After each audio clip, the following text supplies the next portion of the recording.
I have to say my number one favorite Oh, is okay, fuck it, just say it. Okay, I'm just gonna say it, okay? Okay. So my number one favorite is Yash Bansai. Yash Bansal. Because you know why? Go ahead, tell us. I hear Cashmere Cat in this. And I love Cashmere Cat. The kitty cat, the legend. Cashmere Cat? Oh my fucking god. Let me play through Yash's beat. Yeah, let's go. All right, I'm gonna play it.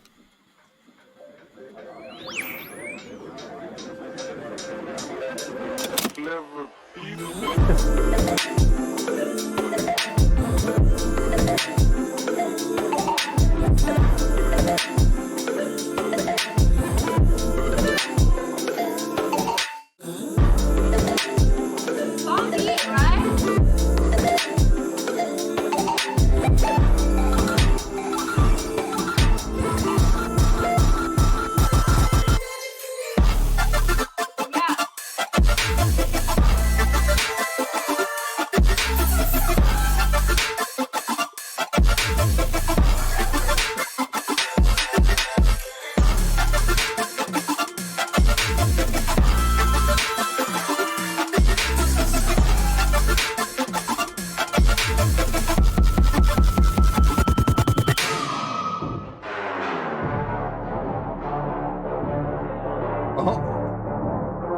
Oh, yes. Yo, so BOP Battle was on last week, and Kenny Beats provided a sample, and Alice Gow was the judge, and your boy won. Alice Gow apparently was really into the beat, and I was a bit unsure at first, but yeah, she loved it. She said it sounded like Cashmere Cat, so I was like, damn, dude. Damn, that's a major compliment. So yeah, a lot of people asked me to do a breakdown of like how I made the synth lead. So I guess like why not just let's just make a BOP breakdown. There's a lot of stuff I feel like that's going on in the beat. I could go on for like a few hours when I'm doing like my thought process and whatnot. But I know you guys are only here for that synth. So why don't we just jump right into it? So this is what the synth sounds like.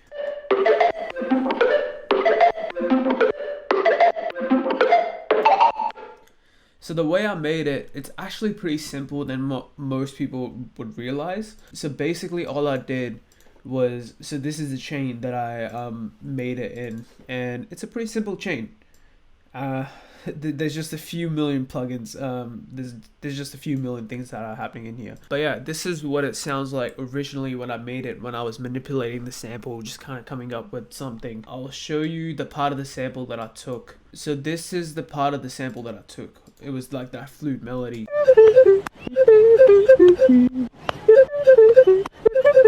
There's a side chain happening on it. Don't worry too much about it. So I resampled the. So what I did is I added in the tuner, and I resampled this part, and I sped it up like this. So going back to the chain, the main sound. So this is what it sounds like with all the effects on. And if I take everything off, wait for it, this is what it sounds like if I take everything off.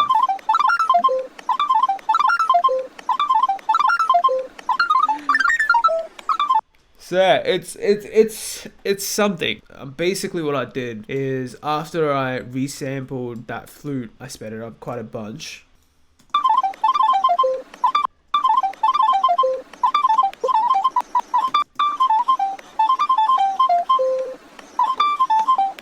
So I sped it up a shit ton. Then I just started putting on these effects. Wait, so I'll show you exactly what I was kind of doing at that moment. So I had this, and then I cleaned it up. Some reverb to make it a bit more spacey because it's too mono. Some distortion. More EQ. And this is where the magic sort of happens. It's this auto filter. So basically what's happening with this auto filter is it's getting sidechained by a hi-hat pattern, which is in the same rhythm of that melody. So that means when you sidechain that from that sound, it means so you can kind of use these envelopes and the attack and the release to kind of manipulate the way this filter is opening whenever that sound is playing.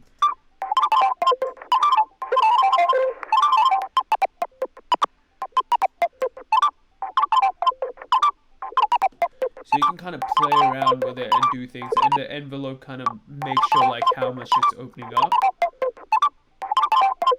So right now it's on full blast, and then some distortion, some OTT, some more EQing, and then just processing and just shaping the sound up.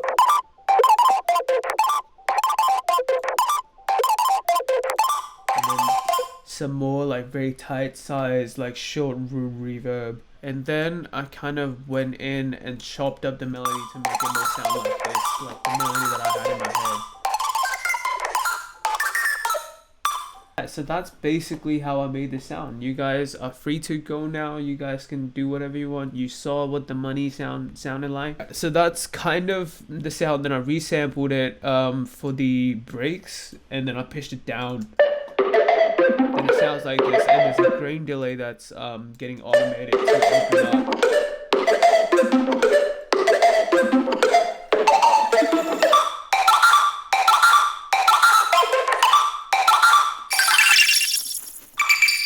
And then, you know, just grain delay opening up. And then I kind of wanted like these spaces to happen between the sample, like when the build-up's getting a bit crazy. So instead of actually automating the grain delays to duck down back again, I just resampled it again.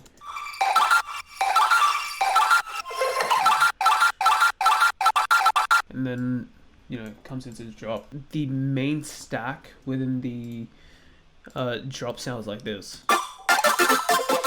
It actually sounds like this because I resampled that again and then processed it even more. Sound.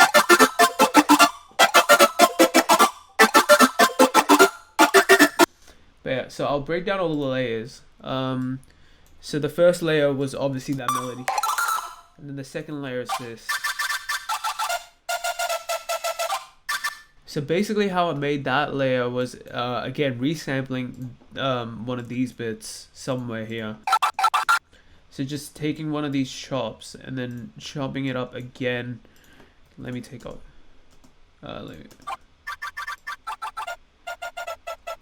So just finding that sort of like sweet spot within the resampling.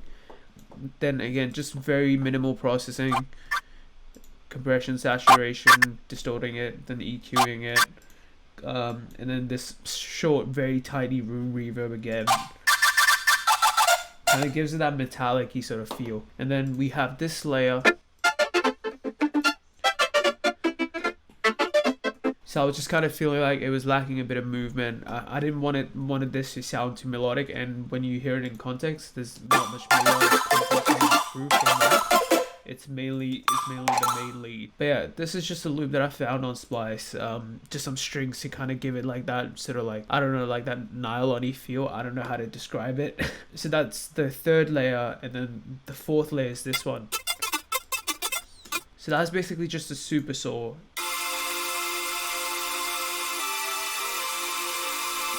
Just playing the main chords. So that's just 2 saw waves, distortion, and a reverb filter and some OTT. So the reverb filter kind of adds that metallicness to it and makes it sound like that hollowy sort of sounding sound. And then there's a gate that again is being sidechained by this hi-hat pattern. So that brings in again that main rhythm. And then before that, I put like this arpeggio on like a random weird rate, you know, just making it go crazy. So if I take off the gate off, crazy arp thing, and you know, when you put the gate on, so what it does, it's like bringing in weird notes in at the same time, and it's within that same sort of the rhythm. I don't know, kind of gives it a cool texture sort of, and you know, breaks it out of that, you know, the same old super saw chord stack or whatever you want to call it. And then here's the second layer, another layer. Now this is where the arpeggio is not on, so this is mainly just the texture and like a bit more, you know, just making it sound more fatter. So yeah, just a standard sort of super saw. Again, oh yeah, I took out the reverb filter. But yeah, that's what the stack sounds like. But then I kind of felt that it was still a bit messy, so I resampled it. And then I put the gate on again. That's mainly it for the synth. I'll show you some of the other synths that are playing as well. There's this guitar loop that plays on forever. That's from a machine drum pack that he did on this site called Noise. I would highly recommend checking it out. So it was like this crazy loop that plays these weird chord progressions that are kind of just chopped up to sound like this.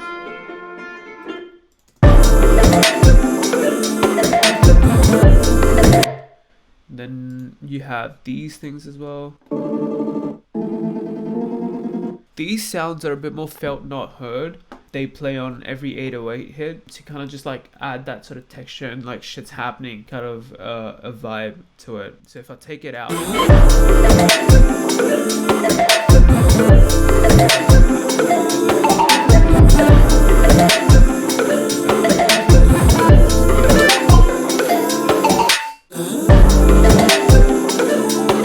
yeah, that's pretty much it for all the synths. Then we move on to the bass. So this is the 808. It's a very simple 808 again. So the way I made it was, it's basically just a simple sine wave. So you take this sine wave. If you haven't seen that Mr. Bill's video on how to make thick subs, I highly recommend you checking that one out. So it's basically just, you know, following the same trick and just adding these sort of like wave shaper things and I don't even know what these are called, but I just do it to make like a sort of bit more rounded shape, and then a bit more tube distortion, and then you have it on mono, legato, and then portamento, and then you can add notes in to kind of do the 808 glides. Pretty standard stuff. And then there's this audio effects rack, just adding a bit more reverb to the 808 to make it sound like a bit more spacey. I kind of split it apart because I didn't want the actual sub information to be more in the stereo, so I put a reverb on, very short size, low decay time, full 100% dry wet, and just taking out the lows, and then this dry one. Then there's this really cool preset called the kick type preset within Corpus in Ableton that I don't know exactly what it does. It kind of like you know, modulates the sound with like a membrane. I don't know what it does, but if you put it on like 30 to 40%, it can bring out the sub by quite a bit. So with it and without it, you know, you can I don't know what it does, but it just makes it a lot more tighter. And then some EQing, getting out them muddy frequencies. Just glue compression to make it louder.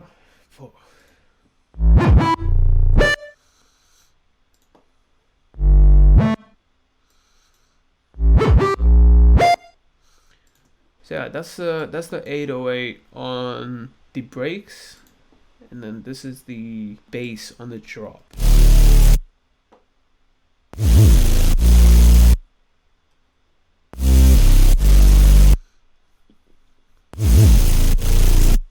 So yeah, a pretty gnarly bass, I would say. So this is what the first layer sounds like. So this is the main thick boy, the heavyweight champion. It's just a Icon has kick in the digital wavetable on some unison, and you know, you can just copy the preset, and then that going through some hyperdimension and a shit ton of distortion. So without the distortion, it sounds nothing like the actual. Or actually, maybe it does. I don't know. But yeah, you can definitely tell it's heavy. And then like just gnarly. It's just gnarly shit. So this is without that EQ. then some OTT. And then for the EQ, there's a lot of like mid-side, like low mids in the stereo, which makes the bass sound a bit too like mids heavy and a bit annoying on the sides. So you just go in the mid-side mode and then you cut out those frequencies out, and you know it's a lot less. It's a tiny bit more on the middle. And then there's this layer. This is a weird layer. I don't know what I did. Reverb filters and distortion. If you want to make cool basses, just get weird wavetables, put them through like weird filters and just distort it. That's how you do it. And then this is the sub. Again, following the same Mr. Bill video, you just have to make sure it looks nice and thick on the oscilloscope, and you got a good bass, good sub. And then here I kind of resampled it. Do that. So yeah, a lot of resampling. If you aren't resampling too much, I would say do that a bit more. It'll save you a bunch of time, a bunch of automations, and just overall, help you. Resampling is your friend, kids. Now let's move on to the drums, because the drums is where all the bounce is,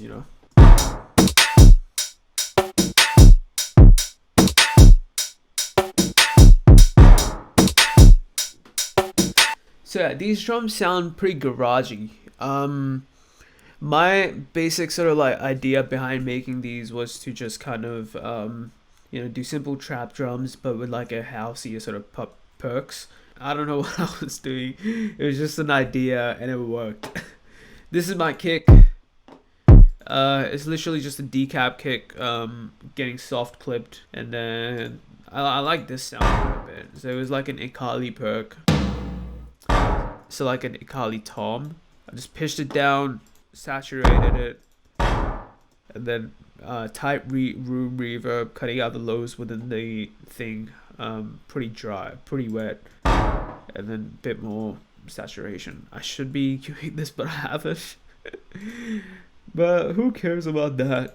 And then this is my snare. So I think I made this snare in like a different project. I can't remember exactly how I made it. It was like bringing in layers and just doing weird shit. Let me know if you want me to kind of show you guys how to make the snare. This is sort of like these perks that kind of come in before every snare hit, and kind of gives it this bounce. So these are like the sounds that kind of make it feel garagey, but I'm not using exactly garage drums to make it. So I don't know. I've never made an actual garage beat. So and then these are some house hats, just like a housey hat thing. Yeah, and that's pretty much it for the drums on the breakdown. And for the drop, they actually go even simpler. So it's a different kick now. It's a Josh Patton X and G kick. Huge shout out to X and G, the boys. They kill it every day. I love them so much. This is the kick. Pitch it down because like there's some.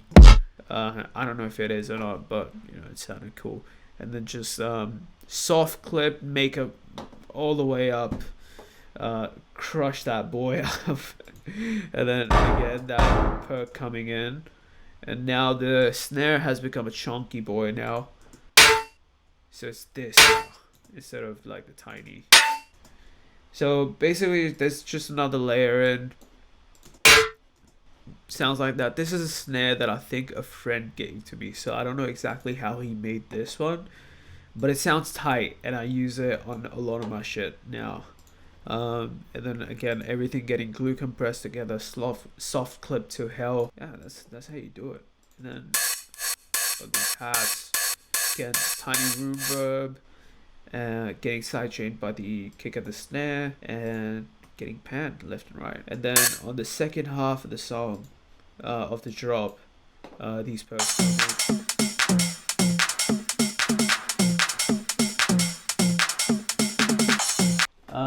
So yeah, I just kind of found this loop on Splice.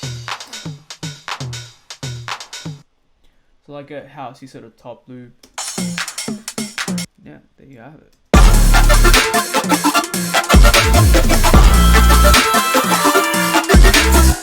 There's not much going on in the effects as well. Just some like this sound was given to me by Kersome. So again, huge shout out to Kersome. He participates in the BOP battles as well, so you must check out. Keep an eye out for him. He's a madman. He's a crazy producer. Love that guy. And then there's just some risers. Like I didn't go too overboard in the effects section on this track. Alright. So on the drops, a lot of people were pretty stoked on these vocal harmonies as well.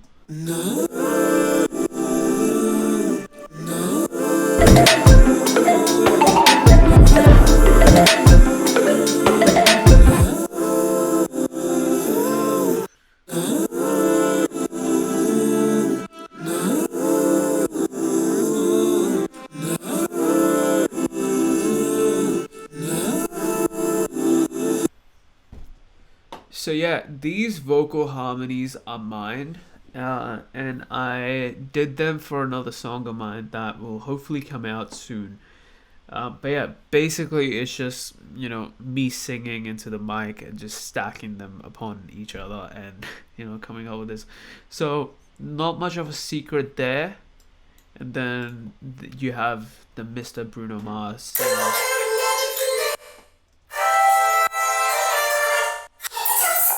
Goated. This is some goat shit that I dared to use and ruin so shamelessly. I'm so sorry about that. But basically this is how I processed it. So it was, I think I just found in like my folder, it was like an extracted acapella from the song. So you can kind of hear the glassy bits, but I was lazy enough to not cut them out. So you have the compressor, OTT. You know, just so you have some of the standard processing, and this chorus is basically what's giving it that weird effect. So it's basically just like a very low rate on like a low amount of like time. It's like the chorus is being applied, then just these settings, I don't know, I kind of just mess around and come up with whatever. I don't know what I'm doing. See, with production, all you want to do is you want to be as lazy as possible and just try not to do things that others are doing. That's how I kind of created that lead. I couldn't be asked to, you know, put on an LFO tool and then automate it every time like I wanted the beat to come. So, you know, you do the simpler shit, which is to sidechain it with actual like things that you can hear rhythm with and you can create rhythms with easily. So yeah, just be lazy, guys. Don't overthink shit. DOTS, baby. Then we have the OTT. Crazy EQ. But yeah, that's pretty much it. And then we end up on, we hit him with that Tell Me. This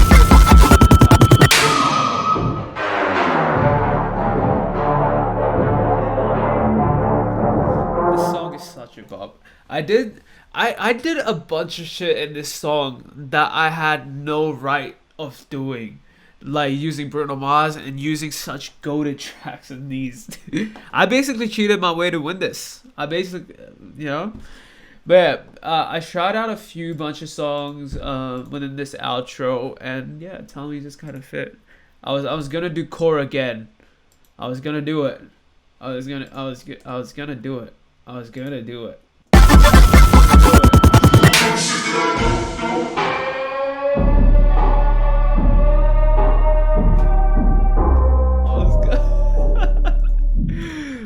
Bro, you can't beat the core, man. If you are a DJ, let me just put it out there. If you are a DJ and you're playing a DJ set and you don't play core, shame on you.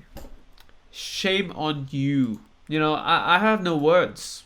If you're not playing core in your life, in your sets, in your live streams. Alright, but yeah, that's pretty much it. I'm so sorry for the shitty video, but you know, I sure do hope you guys learned something. You know, I didn't want to just, you know, go through, hey guys, I did this and that. Alright, thank you for watching. Peace.